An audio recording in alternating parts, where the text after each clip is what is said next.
La pureza de la mente conduce a la unidad. La unidad conduce hacia la divinidad. Sin embargo, si la mente es impura, no puede haber unidad.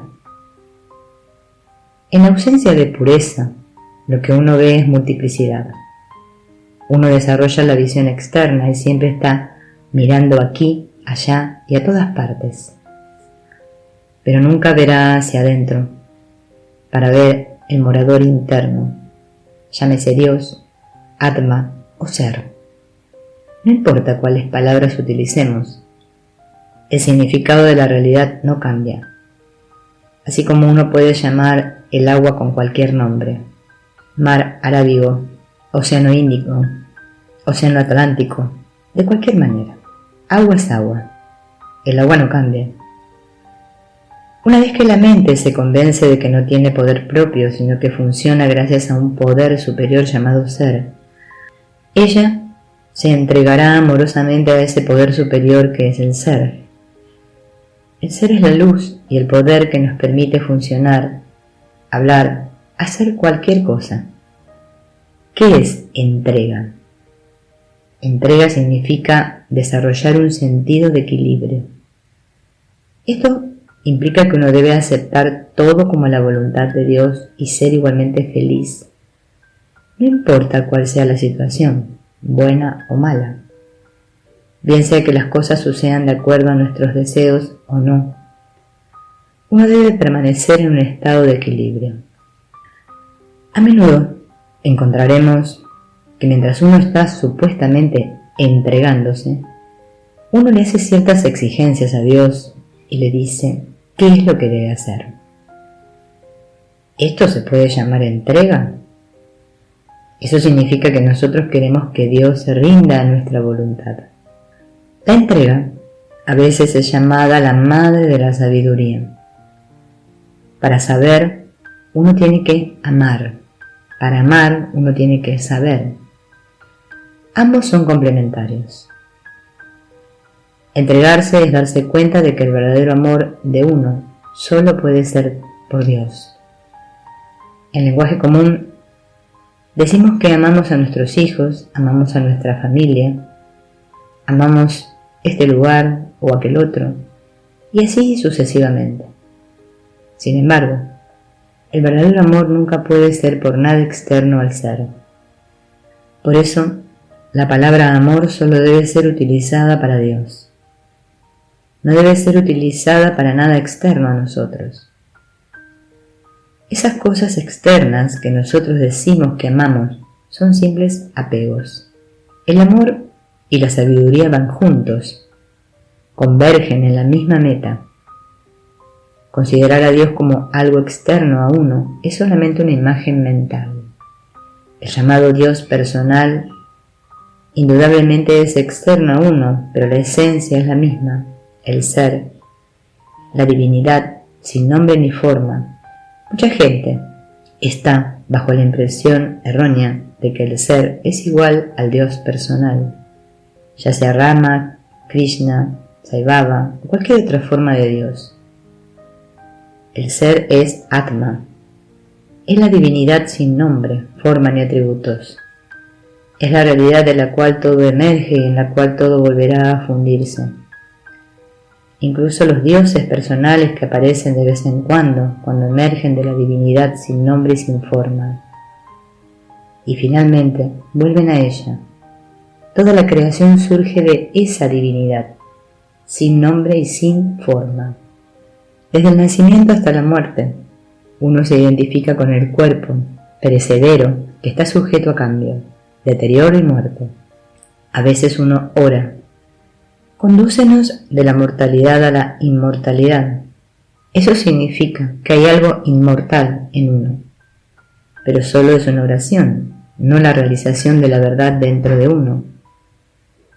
El aspecto inmortal puede ser explicado de manera muy simple. Esa luz o corriente inmortal que le permite al orador hablar en este momento es la misma luz que le permite a los oyentes oír. ¿Alguien puede decir que hay una diferencia? Esa es la divinidad. Ese es el ser. ¿Un cuerpo sin vida puede hablarle a un cuerpo sin vida? La vida es conciencia, constante y sin contenido. ¿Cuál es el objetivo de la vida? Es darnos cuenta de nuestra verdadera identidad, ya sea a través del camino de la acción, el camino de la devoción o el camino de la sabiduría. Lo que hay que hacer es abandonar el egoísmo y las características egoístas de la mente. Eso significa que uno tiene que sacrificar el ego y estabilizar la mente para alcanzar la meta de la vida. Purificar y estabilizar la mente también es útil en nuestra vida mundana. Mientras menos egoísta sea uno en la vida mundana, mejor será y con más eficiencia llevará a cabo sus obligaciones. En el camino de la acción, uno tiene que actuar sin el sentido de que es el individuo, el hacedor. Las acciones llevadas a cabo sin ego no dejan huella, no dejan impresión ni tendencias en la mente. En el camino de la devoción o entrega, uno tiene que fundir su sentido de individualidad en Dios. En el camino de la sabiduría, uno tiene que darse cuenta de que no hay individuo, de que la individualidad es un mito. ¿Por qué a veces encontramos que las personas se comportan agresivamente? Al igual que los animales, los seres humanos tienen instintos y tienden a reaccionar instintivamente ante cualquier cosa que los confronte. Si alguien es agresivo o desagradable con una persona, su reacción instantánea puede ser responder de la misma manera. Por eso, a veces se recomienda que en vez de reaccionar de inmediato, se debe esperar unos momentos. ¿Qué ocurre durante el periodo de tiempo de esa pausa? La mente o el ego se hunden en su fuente. Regresan al lugar de origen. Ese lugar de origen es el corazón espiritual que se encuentra en el lado derecho del pecho y es el asiento de la conciencia. Está lleno de paz y bienaventuranza y durante esa pausa la mente se sumerge en esa paz. Luego, cuando se reacciona desde allí, la reacción será diferente. Ya no será instintiva, ya que se logró paz. La reacción será pacífica. Si uno continúa practicando esta técnica de hacer una pausa, llegará un momento en que no habrá reacción en absoluto. Entonces, incluso tampoco habrá quien practique.